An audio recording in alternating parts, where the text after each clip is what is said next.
नमस्ते, शुभ संध्या। उत्तर प्रदेश योगासन sport association के वर्चुअल मंच पर आप सभी का स्वागत है।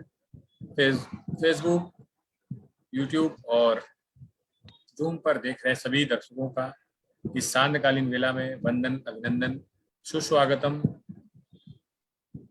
बड़े ही आदर के साथ में आप सभी को अनुरोध किया जाता है कि आप लोग अपनी डायरी पेन को अपने पास रख लीजिए, क्योंकि आज हम लोग फिर से यानी कि जो हमारा 16 जून को जो कार्यक्रम जहाँ पर जैविक चिकित्सा के बारे में जाने थे, उसी के आगे कंटिन्यूअस आज आए हुए हैं।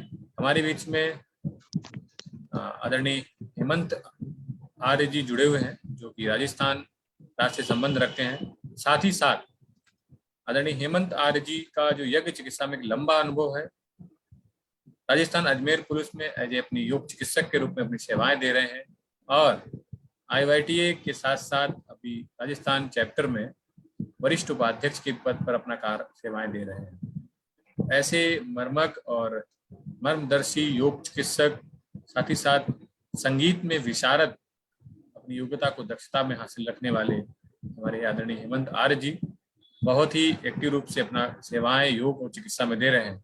आज जो उन्होंने समय निकाला है, सभी लोगों को पता है कि अंतर्राष्ट्रीय योग दिवस चल रहा है और सभी जितने भी योग चिकित्सक हैं कहीं ना कहीं किसी न किसी संस्थानों में व्यस्त हो रहे होते हैं। सुबह शाम ये ढेर सारी तैयारियां हो रही हैं और भारत सरकार भी उसी अनुसार अपने काम कर रही है। ज्यादा समय को न जाया करते हुए मैं आदरणीय हेमंत आर्य जी को ही आमंत्रित करता हूँ कि प्रार्थना के साथ साथ यज्ञ चिकित्सा सत्र को यथावत क्रियान्वित करें। आदरणीय हेमंत आर्य जी। सभी को धन्यवाद। आप सबने आज मुझे पुनः अवसर दिया। मेरी आवाज आ रही है?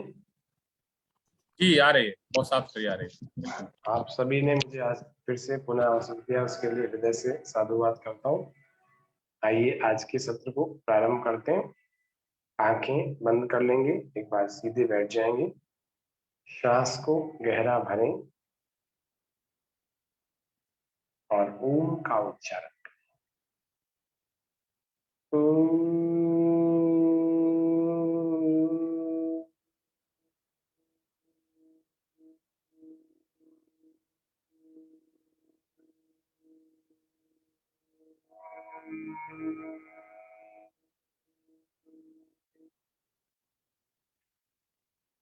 नमो ब्रह्मणे नमस्ते वायु त्वमेव प्रत्यक्षं ब्रह्मासि त्वामेव प्रत्यक्षं ब्रह्म वदिष्यामि ऋतं वदिष्यामि सत्यं वदिष्यामि तन्मामवतु तद्वक्तारमवतु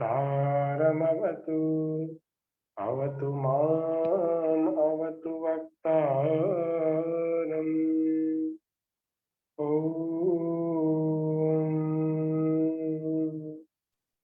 स्वस्ति स्वस्ति स्वस्ति। अपने दोनों हथेलियों को घर्षण करें एक बार और अपनी आंखों अपने चेहरे पर लगाएं। इनके अंदर से ही अपनी आंखों को खोलें। आज का विषय है यज्ञ चिकित्सा पर कुछ आयाम, कुछ अनुप्रयोग। जो 15 जून को हमारा कार्यक्रम हुआ था, उसी को आगे बढ़ाते हुए उस बात को पूरा करते हैं। पूरी तो 100 एपिसोड में भी नहीं होगी, लेकिन संक्षिप्त रूप से कुछ बातें रखने का प्रयास करते हैं। यज्ञ हम सबकी पावनी संस्कृति है। प्राचीन काल से, जब से मनुष्य हुआ तब से यज्ञ का प्रादुर्भाव हुआ है। ऋषियों ने इस पर बहुत विशेष कार्य किए हैं, सामान्य कार्य नहीं किए, विशेष कार्य। वो कहते हैं जो व्यक्ति सुखी रहना चाहता है ना, वो व्यक्ति यज्ञ करे। स्वर्ग कामो यजेत, यज्ञ का एक बहुत बड़ा ग्रंथ है जिसका नाम है शतपथ ब्राह्मण। यजुर्वेद का ब्राह्मण ग्रंथ है। उसमें यज्ञ के बारे में विशेष वाक्य लिखे गए हैं और पूरा साइंस लिखा, महत्व लिखा गया है, विज्ञान लिखा गया है और विधियां भी लिखी गई हैं और सारे भ्रमों को भी दूर किया गया है। शतपथ ब्राह्मण। वो कहते हैं कि आयुर्यज्ञेन कल्पता, वेद का भी वाक्य है। सर थोड़ा सा कम है। वॉइस कम है, अच्छा जी, थोड़ा सा इसको अच्छा जो जी, स्पीकर अच्छा है। जी। हाँ अभी ऐसे लगा देते हैं, अभी देखो आ जाएगी। अभी हाँ ठीक है अब पहले। हाँ, अब ठीक है, अब ठीक है। तो शतपथ ब्राह्मणकार कहते हैं कि स्वर्ग कामो यजेत। व्यक्ति अपने दिन भर में देखता है कि स्वर्ग किसको कहते हैं। स्वर्ग सुख विशेष को कहा जाता है। सुख विशेष में बहुत सारी चीजें आती है। अच्छा घर आता है, अच्छे कपड़े आते हैं, अच्छा शरीर, अच्छा स्वास्थ्य होता है, अच्छे रहन सहन होता है, घर में अच्छे आचरण करने वाले लोग होते हैं। अगर ये सब कुछ है तो हमारे लिए सुख ही सुख है। अगर इनमें से कुछ चीजें कम है तो फिर सुख कम हो जाएगा। स्वर्ग विशेष का, सुख विशेष का मतलब स्वर्ग होता है। और स्वर्ग का मतलब कोई यमलोक में जाकर के दो लोक बने हुए हो, कोई स्वर्गलोक और नरकलोक, ऐसी ये तो केवल पौराणिक धारणाएं मात्र है। वास्तव में वैदिक सिद्धांतों वाले हम सब योगी लोग हैं। तो आप हम सब योग करने वाले लोगों को स्वर्ग और नर्क का हमें विशेष अर्थ पता होना चाहिए। नर्क का अर्थ होता है दुख विशेष, सामान्य दुख नहीं, बहुत ज्यादा दुख है किसी को। और स्वर्ग का अर्थ होता है सुख विशेष। सुख बढ़ाने के लिए यज्ञ की परिकल्पना भी की गई और अनिवार्यता भी की गई। महर्षि मनु को यदि हम पढ़ें, उसमें देखें तो महर्षि मनु की मनुस्मृति में पंच महायज्ञों की पावनी परंपरा वर्णित है, जिनमें पहला पहला यज्ञ ब्रह्म यज्ञ का स्थान है। ब्रह्म यज्ञ का मतलब होता है ईश्वर का ध्यान करना, ईश्वर की उपासना करना। 24 घंटे में जो 40 मिनट का समय सुबह और 40 मिनट का समय शाम को होता है, यानी कि सुबह अंधेरे से उजाला संधि काल, उसको संध्या कहते हैं। और शाम को उजाले से अंधेरा, उसको भी संध्या काल कहते हैं। तो संध्यायंती संध्यायते वा परम ब्रह्म यस्याम सा संध्या। संध्या काल में एक ही कार्य किया जाता है और वो होता है परमेश्वर की उपासना का कार्य। अलग अलग ग्रंथ कुछ ना कुछ लिखते हैं कि संध्या में ये काम नहीं करना चाहिए, ये काम नहीं करना चाहिए, लेकिन ऋषि लोग कहते हैं कि संध्या के समय ईश्वर की उपासना के अलावा कोई काम ही नहीं करना चाहिए। सुबह यदि 40 मिनट और शाम को 40 मिनट में हम 15-15, 20-20 मिनट भी बैठ जाए तो यह ब्रह्म यज्ञ कहलाता है, ईश्वर की उपासना, ईश्वर का ध्यान करना। तो पहला यज्ञ ब्रह्म यज्ञ हो गया, पंच महायज्ञ। जो लोग विवाहित हैं, जो मुझे सुन रहे हैं इस कार्यक्रम को, बाद में भी जो सुनेंगे, जो विवाहित हैं, उन सब के लिए शास्त्रीय मर्यादा और अनिवार्यता एक कर्तव्य के रूप में विवाह के साथ में जुड़ जाती है। वो अलग बात है पंडित जी समझाते हैं नहीं समझाते हैं, वो अलग बात है, लेकिन एक मर्यादा विवाह के सभी मंत्रों में, बहुत सारे मंत्रों में कही गई है कि पंच महायज्ञों को करने वाला गृहस्थी होगा तो ही वो सुखी रहेगा, नहीं तो दुखी हो जाएगा। स्पष्टता के साथ कह रहे हैं। तो पहला है ब्रह्म यज्ञ। दूसरा जिसको हम कहते हैं देव यज्ञ। देव यज्ञ जो अभी हमने अल्मोड़ा में किया था, देव यज्ञ जो भौतिक देवता है, अग्नि, वायु, आकाश, पृथ्वी और जल, इन सब की शुद्धि करना और इन सब की पूजा करना, वो देव यज्ञ कहलाता है। इसको द्रव्य यज्ञ भी कहते हैं। इसमें द्रव्य डालते हैं ना, घी डालते हैं, समिधा डालते हैं, और अलग अलग जड़ी बूटियों का मिश्रण डालते हैं, गिलोय डालते हैं, गुग्गल डालते हैं, बहुत सारी चीजें डालते हैं। ये द्रव्य है सारे के सारे। इस द्रव्य यज्ञ वाला यज्ञ देव यज्ञ कहलाता है। तो दो यज्ञ हमारे लिए हो गए। पहले हो गया ब्रह्म यज्ञ, दूसरा हो गया देव यज्ञ। तीसरा यज्ञ गृहस्थियों के लिए सबसे आवश्यक जो बताया, उस यज्ञ का नाम है बलि वैश्व देव यज्ञ। बलि वैश्व देव यज्ञ। बलि वैश्व देव यज्ञ का मतलब होता है, जब हम घर में भोजन बनाते हैं तो हमारे घर के भोजन में से कुछ अन्य जीवों के लिए भी कुछ निकलना चाहिए। उस भोजन को निकलने के कारण से ही व्यक्ति के घर का अन्न पवित्र होता है।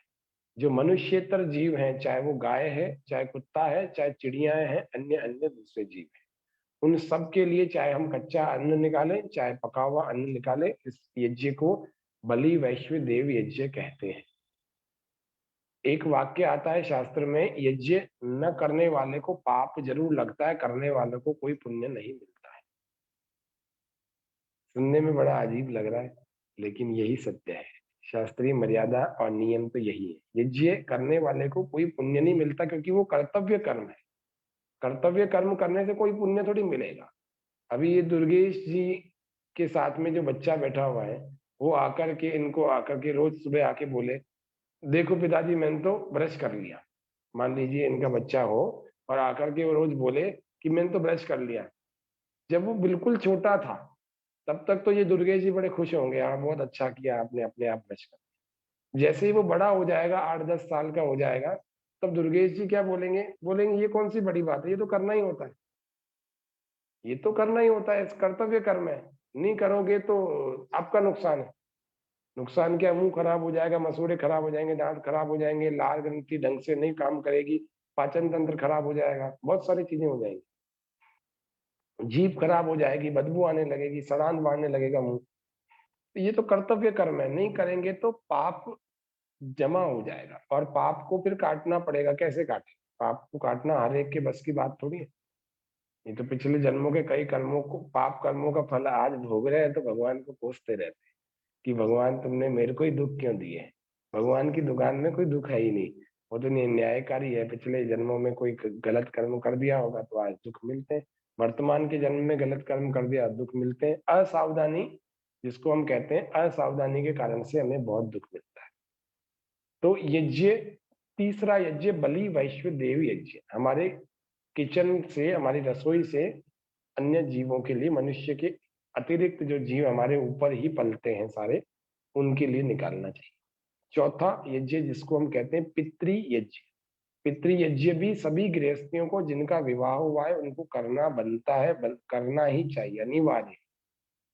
और करेगा तो सुख सुख उठाएगा, नहीं करेगा तो पाप भी लगेगा और दुख भी उठाएगा। तो ये अनुप्रयोग है जीवन में, गृहस्थ जीवन में अगर यज्ञों का ये अनुप्रयोग नहीं किया। पिछली बार हमने साइंस देखा था यज्ञ का। लोग बोलते हैं ना कि ये हवन करने से तो कोई टाइम ही वेस्ट होता है, ये तो अनपढ़ों का काम है जी, ये पिछड़े लोगों का काम है जी, इससे तो चीज भी खराब हो रही है, इससे अच्छा तो घी के लड्डू बना के खा ले में। ये जो सोच रहा है ना, ये सारा मूर्खता वाला काम सोच रहा है। इसका मतलब यहाँ तो वो अपने पूर्वजों को नहीं मानता या विज्ञान को नहीं मानता। साइंस को जो नहीं मानेगा वो दुख उठाएगा, साइंस को तो मानना ही पड़ेगा। और वेद में सबसे बड़ा साइंस है, वेद में सबसे बड़ा साइंस। अब एक बात, सामान्य सी बात है, टंग क्लीनिंग रोज सभी लोग करते होंगे, है ना? एक टंग क्लीनर आता है जीभ की सफाई का, उससे करते हैं। वो ना करें, सामान्य सा साइंस है, गंदगी को, जीभ की गंदगी को हमें हटाना पड़ेगा। अभी चेतना जी देखते हैं, 3 बार करते होंगे आप, है ना? अच्छा ठीक है। तो टंग क्लीनिंग करते ही जीभ साफ, मुख में से बदबू कम हो जाएगी, सामान्य सा साइंस है। ये नहीं करेंगे तो नुकसान किसका होगा? नहीं करने वाले का होगा। तो विज्ञान कौन नहीं मान सकता? सामान्य सा कर्म है विज्ञान, कोई बहुत बड़ा काम नहीं है। ज्ञान का विशेष, ज्ञान की जो विशेषता होती है उसी को विज्ञान कहते हैं। वी लगा हुआ है ना विशेष रूप से, विवाह में भी तो वी लगा हुआ है। वाह का मतलब होता है चलना, और वे उसके आगे लग गया विशेष प्रकार से चल। अभी तक विवाह से पहले ये 5 यज्ञों को करने का कोई दायित्व, कोई ड्यूटी, कोई एसेंशियल ड्यूटीज नहीं थी हमारे ऊपर।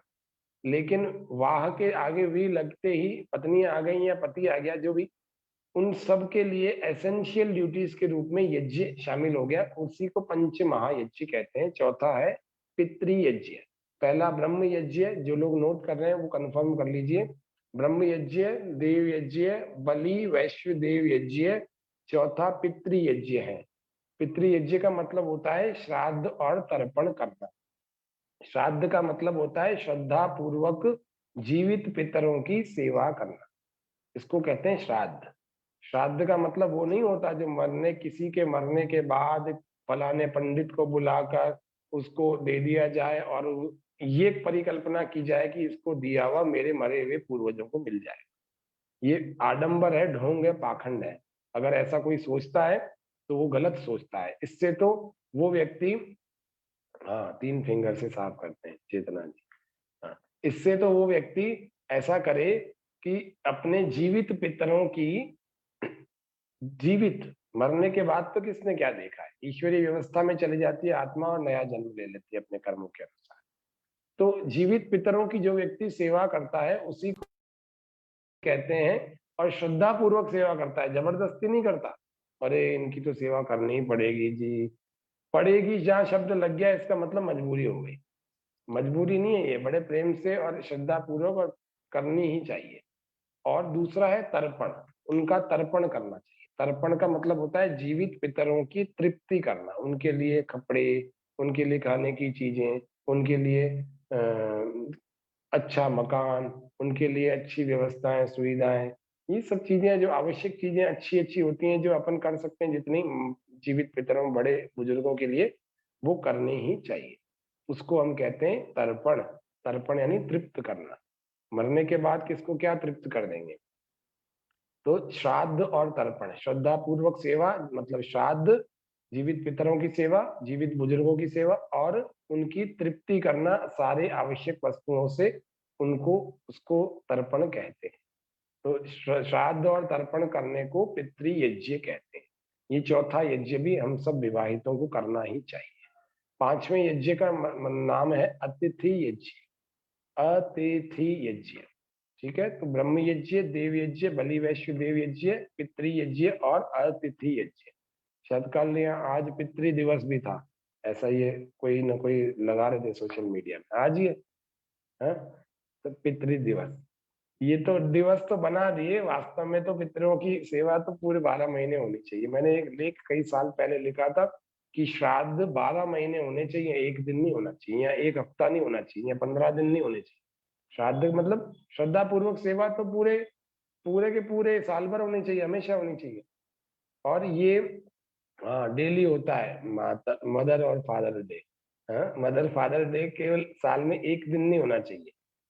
पांचवा जो हमने ये अतिथि यज्ञ देखा, अब इस अतिथि यज्ञ को भी देख लेते हैं, क्योंकि इन सबके साथ यज्ञ जुड़ा हुआ है ना, इसीलिए आज यज्ञ के कार्यक्रम में इनकी चर्चा करते हैं। और ये प्रैक्टिकली हमारे जीवन में सुख पैदा करने वाले, इसीलिए भी इनकी चर्चा कर रहे हैं। आयाम की बात करें तो आयाम में तो ये आते ही है। तो पांचवा अतिथि यज्ञ। अतिथि का मतलब होता है जो बिना तिथि के आए, जिसकी आने की तिथि पता ना हो। दूसरा, इसमें शर्त है कि वो व्यक्ति विद्वान होना चाहिए। आजकल तो चलो सुविधाएं हो गई है, विद्वान व्यक्ति भी फोन करके आते हैं, लेकिन दूसरी शर्त इसमें सबसे पहले लागू होती है, अतिथि वही होता है जो विद्वान हो, वेद की, यज्ञ की, योग की विद्या को, बहुत ऊंचे स्तर की विद्या को जानता हो। सामान्य रूप से नहीं कि योगिक जॉगिंग कर लिया, सूर्य नमस्कार कर लिया, मैं तो योगी हो गया, विद्वान हो गया, अब मैं अतिथि बन के कहीं भी जाऊंगा तो मेरा सम्मान होना चाहिए, नहीं है, ये गलत फहमी है। विद्वान होना चाहिए, वेद की विद्या को पढ़ाओ, गुरुकुल से पढ़ा हुआ विद्वान होना चाहिए। तो ये एसेंशियल शर्तें हैं। विद्वान व्यक्ति ही अतिथि होता है। कोई भी उठ करके आ जाए, इस अतिथि पर तो एक फिल्म भी बनी थी एक व्यंग के नाम से, अतिथि तुम कब जाओगे। अगर आप लोगों ने नहीं देखी है तो जरूर देखना। ये पांचवा सिद्धांत पता लग जाएगा कैसे मूर्ख अतिथि भी होते हैं। तो कोई भी अतिथि नहीं होता। अतिथि का कर्तव्य है कि बहुत दिन घर में ना रहे, तभी उसकी सेवा पूजा हो सकती है, तभी उसका आदर हो सकता है, तभी उसका सम्मान हो सकता है। अब इस अतिथि यज्ञ कैसे करें? जो भी विद्वान घर में आ रहा है उस व्यक्ति का पहले तो यथोचित सम्मान होना चाहिए, उसको भोजन खिलाना चाहिए बहुत अच्छा, जितना अच्छे से अच्छा आप खाना चाहते हैं ऐसा अच्छे से अच्छा भोजन आपको उनको खिलाना चाहिए। फिर उनके अंदर ज्ञान है चूंकि, तो सारे सदस्यों को इकट्ठा करके उनको बिठाना चाहिए और विद्वान को बोलना चाहिए कि आप इनको उपदेश करो, इनका जीवन और उत्तम बन सके, इसके लिए आप इनको जीवन का उपदेश करो, जिससे कि, क्योंकि प्राय होता क्या है, माता पिता की बातें जो है बच्चे मानते नहीं है। क्या हो गया, किसकी आवाज आ रही है दुर्गेश जी? प्राय होता इसीलिए है कि घर वालों की बातें बच्चे नहीं मानते। अपन बोलते हैं ना, एक घर की मुर्गी दाल बराबर। तो अभी यहाँ बहुत सारे लोग होते हैं ना कि योग करते हैं, हजारों लाखों लोगों को योग कराते हैं, लेकिन उनके घर वाले योग नहीं करते हैं, और वो 8 बजे तक शवासन में सोते रहते हैं, 9 बजे तक। तो इसी प्रकार से अतिथि से उपदेश कराना ज्यादा अच्छा रहता है। खुद की बात को बहुत कम मानने में आता है। ये तो सार्वभौमिक समस्या है, पूरी पृथ्वी पर यही समस्या है। बहुत कम लोग होते हैं जो विद्वान होते हैं और उनके घर वाले उनसे प्रभावित होते हैं। बहुत कम लोग होते हैं, ऐसे भी लोग, ऐसा नहीं है नहीं होते। तो ये 5 यज्ञों को हमें सबको करना चाहिए, क्योंकि आप सबने सुना होगा, पहला सुख निरोगी काया, दूजा सुख पास हो माया, तीजा सुख कुलवंती नारी, चौथा सुख पुत्र आज्ञाकारी, पांचवा सुख सदन हो अपना, छठा सुख सिर कोई ऋण ना, सातवां सुख चले व्यापारा, आठवां सुख हो सबका प्यारा, नवा सुख भाई और बहनों, 10वां सुख नव 10वां सुख नवैरी स्वजन हो, 11वां मित्र तैशी सच्चा, 12वां सुख पड़ोसी अच्छा, 13वां सुख उत्तम हो शिक्षा, 14वां सुख वेदों की विद्या, 15वां सुख हो साधु समागम, 16वां सुख संतोष बसे मन, ये 16 सुख होते साधक गण, जो पाते वही होते धन्य धन्य जन, पहला सुख निरोगी काया। तो ये 16 प्रकार के सुख होते हैं। निरोगी काया के लिए ऋषियों ने यज्ञ को बड़ा जोरदार बताया है। आयुर्यज्ञेन कल्पताम। मैं एक पूरे वाक्य को ही जो वेद में दिया हुआ है उसको मैं अभी आपके सामने पढ़कर सुनाऊंगा। वो कितना बड़ा जो साइंस को बता रहा है। वो कहते हैं आयुर्यज्ञेन कल्पताम। यजुर्वेद में कहा गया है कुछ विषय में कि यज्ञ करने वालों की आयु बढ़ती है क्या? तो बढ़ती है निश्चित रूप से। अयज्ञा सनका विनश्यति। एक वेद में कहा गया है जो यज्ञ नहीं करता है वह उस सनकी व्यक्ति का नाश हो जाता है। हाँ, ये वेद का वाक्य है, अयज्ञा सनका विनश्यति। तो अयज्ञ अयाजी, यज्ञ का एक अर्थ और भी बताया गया है, त्याग पूर्वक किया गया प्रत्येक कर्म जिसमें ईश्वर की आज्ञा का पालन होता है और सारे संसार का कल्याण होता है, उस कार्य को यज्ञ कहते हैं। यज्ञ की ये परिभाषा भी बताई गई है। जरूरी नहीं है देव यज्ञ या द्रव्य यज्ञ ही हो, और भी यज्ञों को यज्ञ कहते हैं ना। उस दिन बताया था ज्ञान यज्ञ, अभी ये जो चल रहा है ये भी यज्ञ ही है एक प्रकार का। ज्ञान योग, कर्म योग, इसी प्रकार से कर्म यज्ञ, ज्ञान यज्ञ जो पूरे जीवन को ईमानदारी से पूरी निष्ठा पूर्वक सही सही ड्यूटीज को फॉलो करता है, गलत कार्यों को नहीं करता है, ईश्वर की आज्ञा का पालन करता है, वो कर्म यज्ञ कर रहा होता है। और यदि कोई व्यक्ति सुबह हवन करके जा रहा है, यज्ञ करके जा रहा है, शाम को भी कर रहा है और दिन भर में खूब झूठ बोल रहा है, लोगों को ठग रहा है, गलत बातें कर रहा है, वाणी से गालियां भी बक देता है, उसका यज्ञ करने से कोई लाभ ही नहीं है।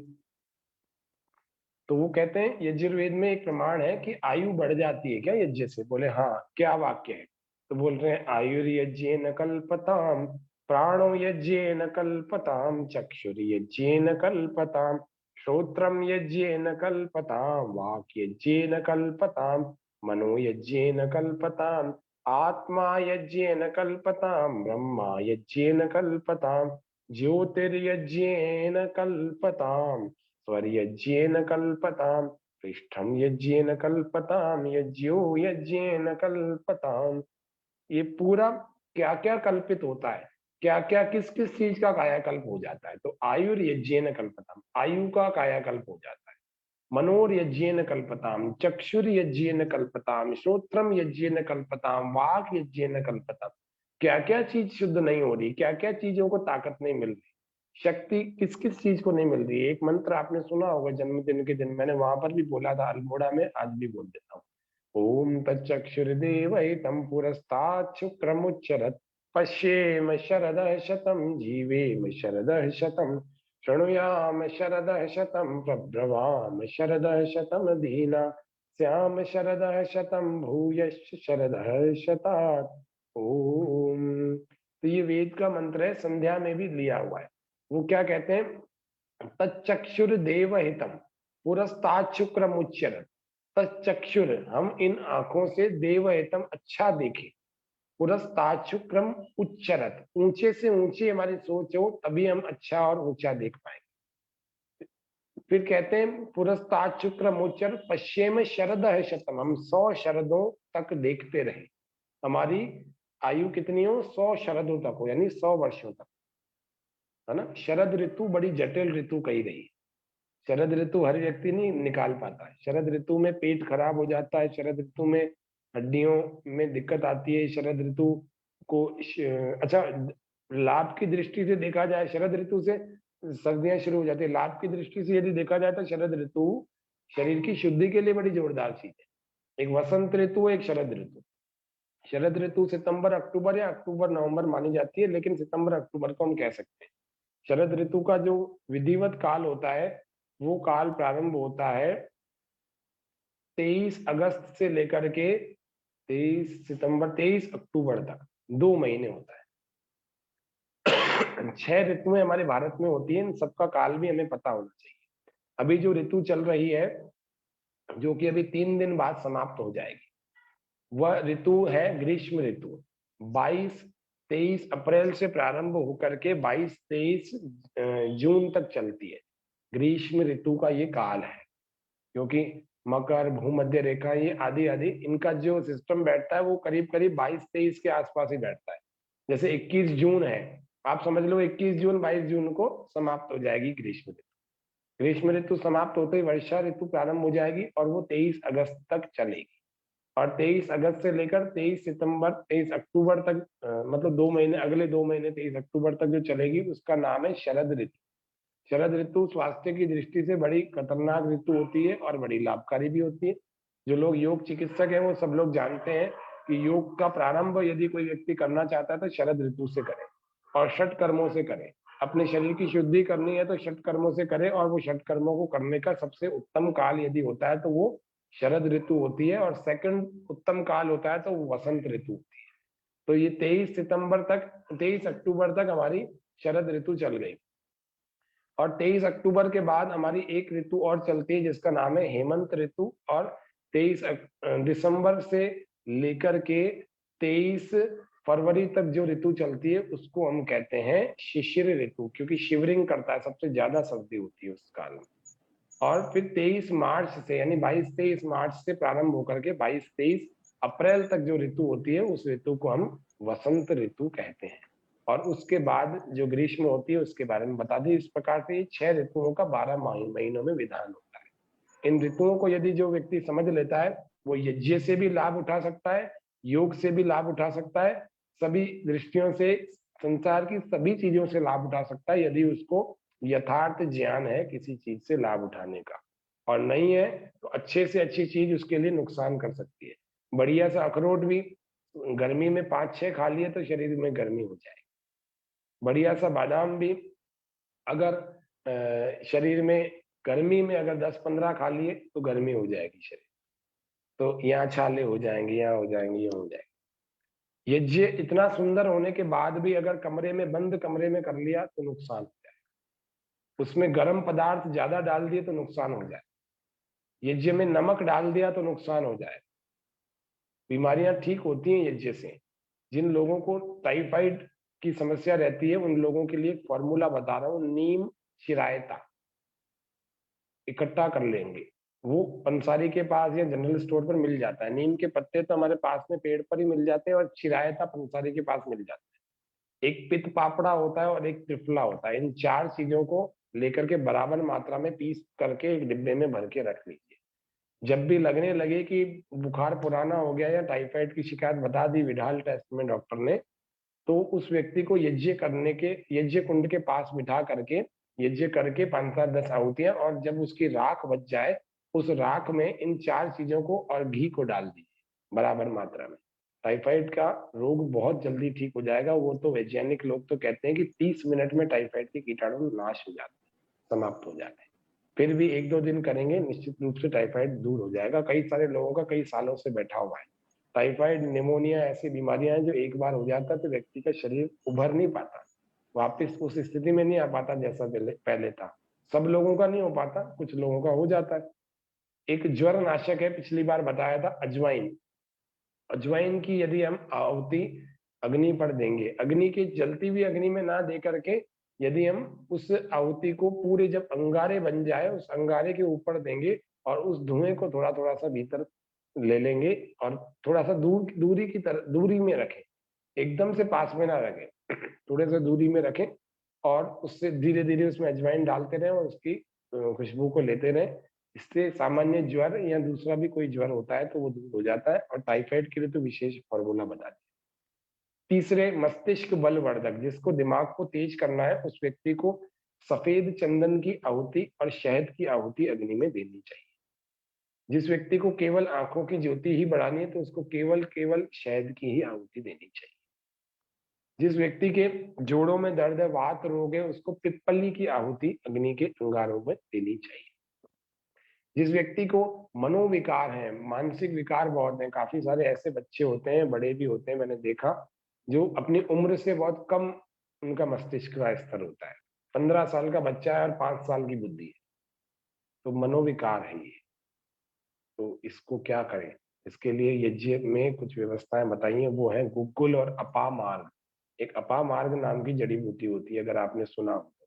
अपामार्ग के बीज होते हैं, अपामार्ग की डंडी होती है। जिन महिलाओं को बच्चा होने वाला होता है उनकी कमर में धागे से इस अपामार्ग की जड़ी बूटियों की 3-4 डंडियां बांध दी जाती है गर्भाशय के पास। एकदम नॉर्मल डिलीवरी हो जाती है। इस पर आचार्य बालकृष्ण जी ने कई सारे महिलाओं पर प्रयोग किया है। नॉर्मल डिलीवरी करनी है तो डिलीवरी से ठीक घंटा 2 घंटा पहले अपामार्ग की जड़ी बूटी को अपनी कमर पर महिला बांध ले, और जब डिलीवरी हो जाए तो फिर तत्काल उसको उतार भी देवे, ऐसे नहीं कि वो बंद ही रहे। तो ये अपामार्ग वो चीज है। अपामार्ग वो भी है जिसमें जो दांतों के लिए अमृत तुल्य है ना। इसी प्रकार से इस अपामार्ग से मनोविकार भी दूर होते हैं, गूगल से और अपामार्ग से। ये 2 प्रकार की चीजें होती हैं, इन दोनों को बराबर मात्रा में पीस करके इतना ही घी लेकर के यज्ञ के अग्नि के अंगारों पर डालना चाहिए। ये मनोविकार वालों के लिए बड़ा जोरदार फॉर्मूला है। करके देखिए, 3 महीने, फायदा ना हो तो मुझे बताना, होगा 100% होगा। उसके अलावा मानसिक उन्माद, किसी को भूत प्रेत आदि दिखते हैं, हमेशा ही पागलपन की बातें करता रहता है। अरे मैंने देखा है, तुम्हें क्या पता, मैं अपनी आंखों से तुम्हें लेके चलता हूँ, ऐसे बहुत सारे गलत गलत बातें मन में आती रहती हैं। तो सपने बहुत आते हैं, मानसिक उन्माद इसको भी कहते हैं, सपने भी। आयुर्वेद में जब मानसिक रोगों की गणना की गई तो महर्षि चरक ने बहुत लंबी चौड़ी सूची दी, लगभग 85 रोगों की बात की, तो उसमें उन्माद एक बड़ा रोग है जो मानसिक रोग कहलाता है, जो बच्चों से लेकर बड़ों तक सबको हो सकता है। चित्त भ्रमता भी कहते हैं इसको, चित्त भ्रम नाशक, नहीं, चित्त भ्रम भी कहते हैं, मति भ्रम भी कहते हैं, उन्माद भी कहते हैं। कुछ नहीं होता है वो भी दिखने लगता है, और कुछ होते हैं पूर्व जन्मों के कर्म, उसकी वजह से भी कुछ होता है, ऐसा नहीं है कि नहीं होता। लेकिन वर्तमान में ज्यादातर तो ये उन्माद रोग बहुत सारे लोगों में जो मानसिक रोगों के रूप में वो हो गए, तो उन सभी लोगों को सीताफल के जो बीज होते हैं उनकी आहुति अग्नि में देनी चाहिए। एक जटामांसी होती है, अगर ये दोनों ही मिल जाए, जटामांसी भी आसानी से पंसारी के पास मिल जाती है, सीताफल के सूखे हुए बीज भी मिल जाते हैं, तो ये दोनों की आहुति यदि देंगे तो उन्माद नाम का रोग, जो पागलपन है दिमाग का, वो भी दूर हो जाएगा। उन्माद उसको भी कहते हैं, बिना मतलब की बात पर भी गुस्सा कर देता है, जहाँ गुस्से की बात नहीं है वहां भी गुस्सा करते हैं, अभी कर दूंगा, अभी तोड़ दूंगा, अभी फोड़ दूंगा, ऐसे करते रहते। तो फिर 2 मिनट में शांत भी हो जाते हैं। ये भी उन्माद का एक लक्षण है। बहुत लंबी चौड़ी लिस्ट है आयुर्वेद के ग्रंथों में। पीलिया किसी को हो गया है तो पीलिया में 4-5 चीजों की विशेष व्यवस्था बताई। एक है देवदारू, एक है चिरायता, एक है वायुविडंग। देवदारू, चिरायता, वायुविडंग, नागरमोथा और कुटकी। पीलिया बहुत बड़ा रोग है, लीवर को डैमेज कर देता है और कई बार व्यक्ति की मृत्यु भी हो जाती है। ऐसे भारत सरकार के स्वास्थ्य डिपार्टमेंट, स्वास्थ्य विभाग के आंकड़े हैं, जिनको पीलिया हुआ है 40% से ज्यादा लोग मर गए केवल लापरवाही के चक्कर में। एक आंकड़े तो आते हैं, एक एजेंसी ने किए, वो है 65% से ज्यादा लोग मर जाते हैं पीलिया, क्योंकि वो अपना ध्यान ही नहीं रखते। पीलिया में लिवर जो है ना बिल्कुल इनएक्टिव हो जाता है, बिल्कुल इनएक्टिव, बैठ जाता है।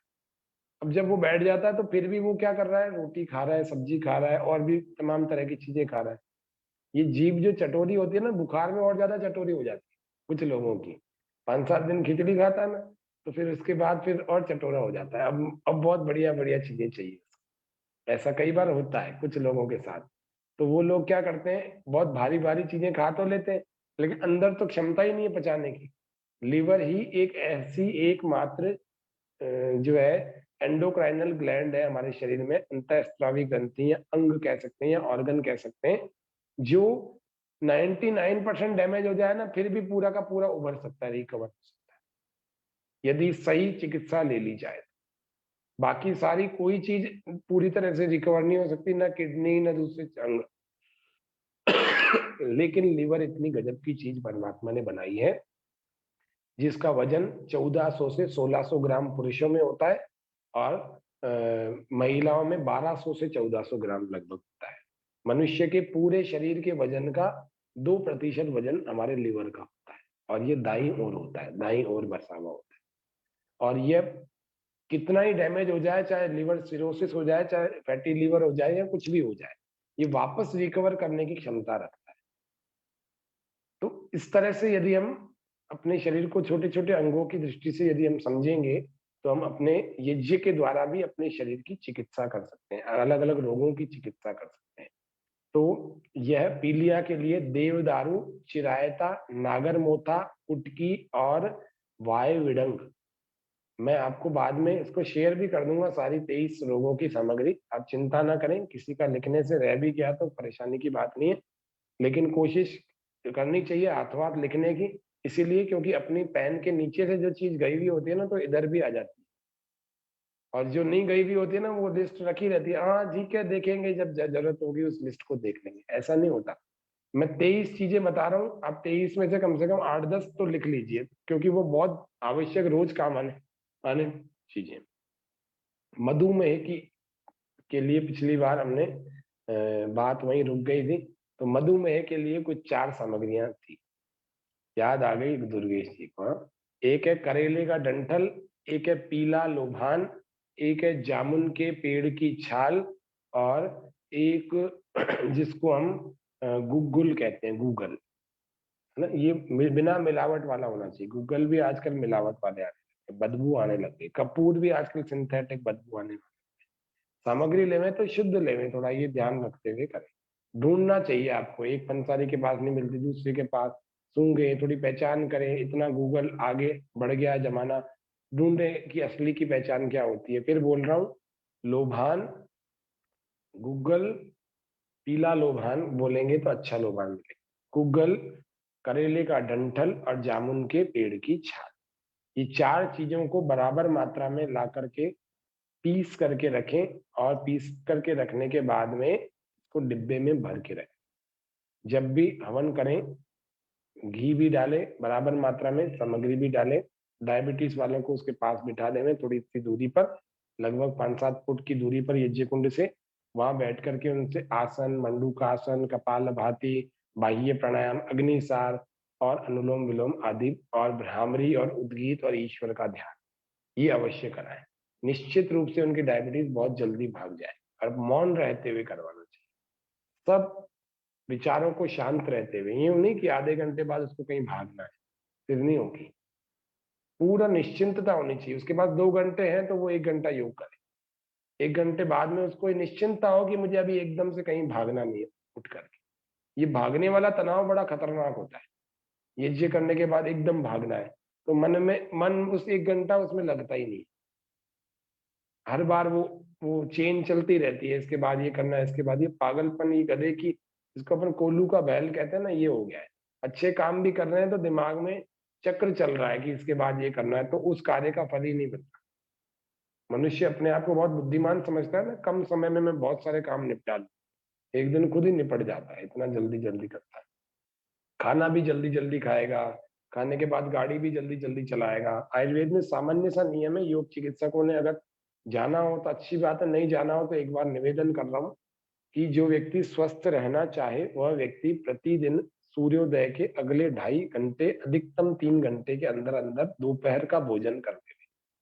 दोपहर का भोजन की व्यवस्था आयुर्वेद में है ही नहीं, वो सुबह के भोजन की और शाम के भोजन की व्यवस्था है। तो सुबह का भोजन कर ले, नाश्ते की कोई बात ही नहीं कर रहे हैं, हैवी फूड ले ले। जैसे उदाहरण के लिए दिल्ली में या राजस्थान में सूर्य उदय हो रहा है 6 बजे, अगले 2.5 घंटे का मतलब 8:30 बजे, अधिकतम 9 बजे, 9 बजे तक वो सुबह का भोजन कर ले। या तो चाय और नाश्ता ही पूरा नहीं होता 9 बजे। ऐसे ही लोग भी हैं बहुत सारे। सुबह तो हैवी फूड लेना है। यज्ञ योग सबका 100% फायदा होने वाला है, 100%। डायबिटीज किसी की है तो बिना दवाई के ठीक हो सकती है यदि सुबह का फूड ले लिया। आप अपने घर के बाहर देखना, कभी गाय आती हो नियम से तो सबसे सुबह सुबह ही आपके दरवाजे पर आ जाए। चिड़िया सुबह सुबह ही दाना चुगने चली जाती है। कुत्ता सुबह सुबह उठ करके भोजन की तलाश में चला जाता है। कोई भी दोपहर के 12 बजे का या 2 बजे का इंतजार नहीं करता, या 9-10 बजे का इंतजार नहीं करता। और इनके कोई बीमारी नहीं होती लगभग, और होती है तो ये प्रकृति से अपने आप ठीक कर लेते। तो इसीलिए हम सब लोग अगर कुछ बातों का ध्यान रखेंगे तो यज्ञ और योग दोनों चिकित्साएं हमारे लिए काम करेंगी। ये हमारा मधुमेह नाशक एक फॉर्मूला 10वां फॉर्मूला था। अब हम 11वें की बात करते हैं, चित्त भ्रम नाशक। एक तो था मनोविकार, एक था उन्माद, और एक है चित्त भ्रम।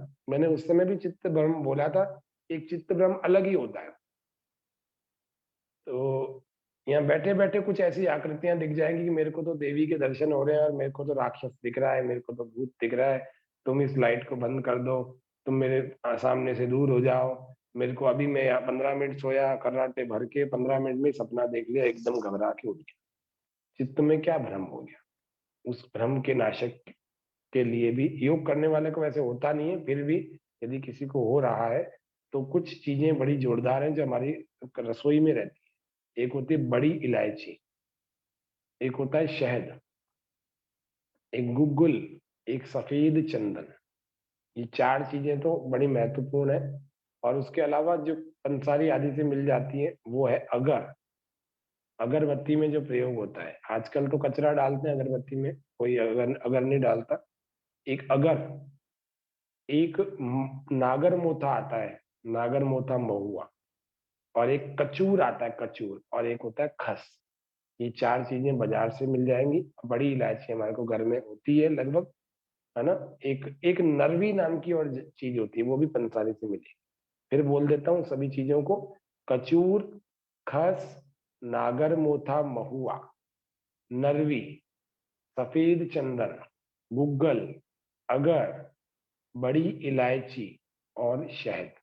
इन सबको बराबर बराबर मात्रा में लेना चाहिए और उसकी आहुति अग्नि के अंगारों पर देनी चाहिए। चलती अग्नि में भी दे सकते हैं, अग्नि के अंगारों पर देने से अधिक लाभ होता है।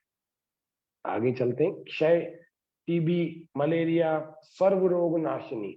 अब मैं केवल सर्व रोग नाशिनी यानी कि एक फॉर्मूला और बता देता हूँ, फिर हम आज के इस सत्र को समेटने का प्रयास करते हैं। क्योंकि 23 चीजें हैं, 23 चीजें तो बड़ी मुश्किल होगी सारा बताने में। आपको पीडीएफ भेजेंगे, उसमें आप देखिएगा। अंतिम एक जो फॉर्मूला बता रहा हूँ उस फॉर्मूले का नाम है सर्व रोग नाशिनी। शरीर में बहुत सारे रोग चले गए हैं। अब आप एक सामग्री बता रहे हो जी हम ये करें कि वो करें कि वो करें, आपने तो कंफ्यूज कर दिया। हमारे को चित्त भ्रम भी है, हमारे को माथे में सिर में दर्द भी है, हमारे को मधुमेह भी है, हमारे को जुकाम भी है, हमारे को बुखार भी है। इतनी सारी चीजें, हम क्या क्या कौन कौन सी सामग्री, ये तो यज्ञ चिकित्सा हमारे लिए मुश्किल हो गई। तो कोई मुश्किल नहीं है। 10 चीजों को नोट कर लीजिए। वो है सर्व रोग नाशिनी सामग्री। वो क्या क्या क्या है? उसमें कुछ चीजें उसमें भी घर में मिल जाती है। गूगल तो आजकल सभी लोग घर में रखते ही है गूगल। तो गूगल लिखो पहला। पहला है गूगल। दूसरा है वच, वच। तीसरा है गंध। पहला है गूगल, दूसरा है वच, तीसरा है गंध। सुगंध बोलते हैं ना जिसको, वो गंध। चौथा है तृण। पांचवा है नीम के पत्ते। ये तो आपको खुद को तैयार करने पड़ेंगे। आसपास के वृक्ष से लाके सुखा के उनको पीस दो। और एक है आक के पत्ते, आंकड़ा कहते हैं ना, अल्पमदार, आक के पत्ते।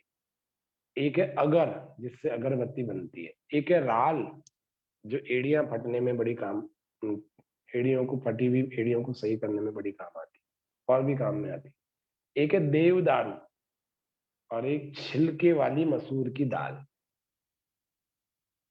और बराबर देखो कितने सारे हो गए। पहला गुग्गुल हो गया, दूसरा वच हो गया, तीसरा गंध हो गया, चौथा तृण हो गया, पांचवा नीम के पत्ते हो गए, छठा आंकड़े के पत्ते हो गए, सातवां अगर हो गया, आठवां राल हो गया।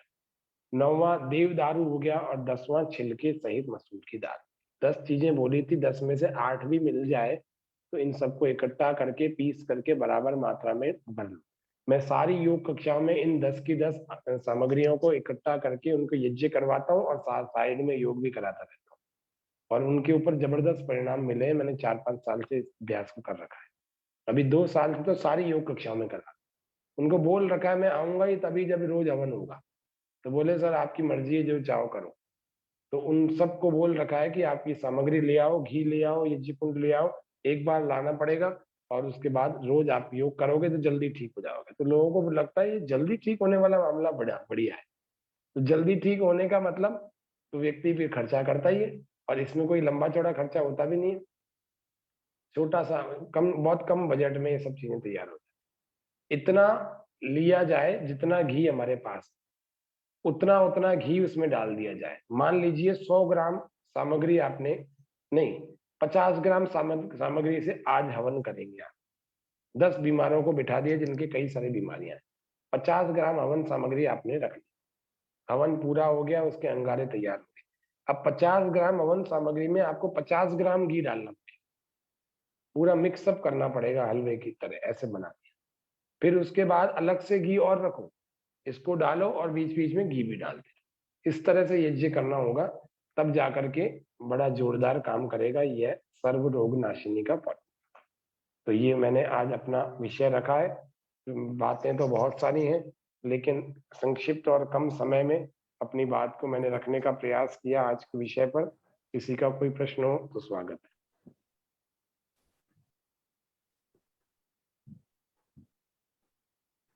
बिल्कुल बहुत बहुत भेजेंगे। धन्यवाद आदरणीय हेमंत जी। साथियों, अगर किसी का कोई प्रश्न आपके मन मस्तिष्क में आ रहा है तो आप हैंड रेज करके या चैट बॉक्स में लिख करके आप अपने चीजों को पूछिए। हैंड रेज करके भी पूछना है। और यज्ञ करते समय कोई मंत्र भी बोलना है क्या? हाँ जी, यज्ञ करने की एक पूरी विधि होती है। 21 मंत्रों की एक विधि होती है। वो विधि का आपको फॉर्मूला भेज, वो फोटो भेज देंगे। यदि किसी को नहीं आता तो ओम भूर्भुवः स्वः अंतिम प्रचोदयात्, ये पूरा गायत्री मंत्र बोल करके हम यज्ञ कर सकते हैं 21 बार। ओम शुरू में और अंत में स्वाहा। फिर से इसको 21 बार कर सकते हैं। यदि नहीं कर सकते हैं तो 7 बार अवश्य करें। यदि ये भी नहीं आता गायत्री मंत्र तो ओम स्वाहा करें। कम से कम भौतिक लाभ तो सारे मिल ही जाएंगे। कोशिश करें यज्ञ को ठीक ढंग से विधि पूर्वक सीखने का। आप कहोगे तो कभी ऑनलाइन या ऑफलाइन आदरणीय विपिन जी शिविर लगाएंगे तो हम आपको सेवाएं दे देंगे, यज्ञ सिखा भी देंगे। लेकिन वो यज्ञ का शिविर होना चाहिए 2 दिन का, कम से कम 3 से 5 दिन का मध्यम समय। तब आपको यज्ञ करना भी सिखा देंगे और बिल्कुल आसान है। 3-5 दिन में व्यक्ति यज्ञ ढंग से सीख भी जाता है और मंत्र भी आधे से ज्यादा याद हो जाते हैं। आगे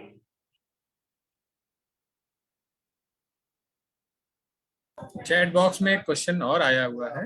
हाँ जी, सारिका जी पूछ रहे हैं कि जो हमारी माताएं, जो बहनें हैं, शादी के बाद गर्भ नहीं ठहरता है, उसमें यज्ञ सामग्री क्या क्या हो सकती है? उसके लिए शिवलिंगी हो सकता है, पुत्र जीवक हो सकता है, उसके लिए शतावर की जड़ हो सकती है, उसके लिए अश्वगंधा की जड़ हो सकती है। 4 चीजों को बराबर मात्रा में पीस करके डाला जाए। गुगुल और कपूर डालना ही चाहिए। ये 6 चीजें पूरी होकर के, और गाय का घी, इनको डालें। और योग तो पूरा करें जिसमें सर्वांगासन बार बार करें, जिसमें हलासन बार बार करें, जिसमें जिसको हम कहते हैं ना बाह्य प्राणायाम बार बार करें, जिसमें जिसको हम कहते हैं बटरफ्लाई, इसको बार बार करें, 100 बार करें। और एक पाद वृत्तासन करें, इससे गर्भाशय अपने स्थान पर वापस आएगा। कंसीव जिनको नहीं हो रहा, और ये जो 6 सामग्रियां बताइए, इनके यज्ञ साइड में चलता रहे और दूसरी तरफ ये योग करता रहे, निश्चित रूप से कंसीव होगा, ये बात तय है। निश्चित तौर पर समय की जो सीमा है वो लगभग पहुंच रही है, और हमारे कितने साथियों ने प्रश्न पूछे हैं। हालांकि मुझे नहीं लगता कि यज्ञ संबंधित कोई भी प्रश्न किसी के मन मस्तिष्क में आ रहे होंगे। मैंने यज्ञ के प्रश्न और उत्तर दोनों ही बोल दिए थे, इसलिए तो ये एक अच्छी बात है साथियों। हाँ, अब हम सत्र के समापन पर हैं, लेकिन एक सत्र को समापन करने से पहले कुछ चीजें आपके समक्ष में और डालना चाहेंगे। कल हमारे बीच में जो हमारे अतिथि जुड़ने वाले हैं वो हमारे IYTA यानी कि भारतीय उच्च चिकित्सक संघ के जो मार्गदर्शक हैं, जिनके परिकल्पना से भारतीय उच्च चिकित्सक संघ का गठन हुआ था, आदरणीय आचार्य मुकेश जी उपस्थित होंगे कल। तो आप साथियों, आप बिल्कुल समय से जुड़िएगा, जितने भी लोग संभव हो उनको जोड़िएगा फेसबुक, यूट्यूब और जूम के माध्यम से। तो अगर इस चेतना जी कुछ कोई प्रश्न अगर आपका है तो आप टाइप करके, या अच्छा जी आप माइक अनम्यूट कर लीजिए और पूछिए।